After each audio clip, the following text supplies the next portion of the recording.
வணக்கம்.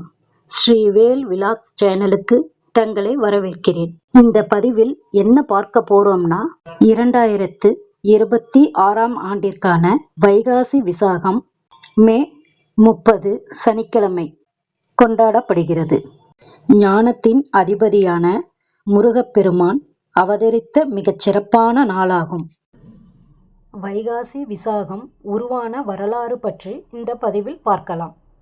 சிவபெருமானை நோக்கி பல ஆண்டுகள் கடும் தவம் இருந்த சூரபத்மன் என்னும் அசுரன் தனக்கு தாயின் கருவில் உருவாகாத, அதே சமயம் சிவசக்தி ஒன்று சேர்ந்த ஒரு சக்தியால் மட்டுமே மரணம் ஏற்பட வேண்டும் என வரம் பெற்றான்.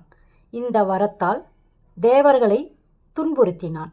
அந்த அசுரன் சிவபெருமானிடம் தேவர்கள் முறையிட தன்னுடைய நெற்றிக்கண்ணை திறந்தார் சிவபெருமான்.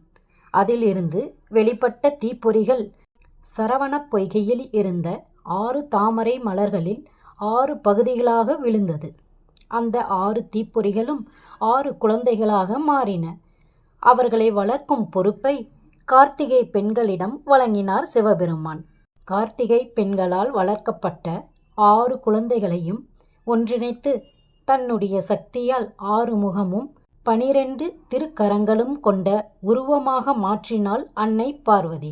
அதோடு தனது சக்தியில் உருவான வேலை முருகப்பெருமானுக்கு ஆயுதமாக வழங்கினார். இதை கொண்டு சூரபத்மனையும் அவனது சகோதரர்களையும் போரில் வெற்றி கொண்டு வதம் செய்து தேவர்களை காத்தார் முருகப்பெருமான். தீமைகளை அழித்து நன்மையை காப்பதற்காக முருகப்பெருமான் அவதரித்த தினமே வைகாசி விசாகம் ஆகும். அடுத்த பதிவில் வைகாசி விசாகம் வழிபாடு மற்றும் வைகாசி விசாகம் விரத பலன்கள் பற்றி பார்க்கலாம்.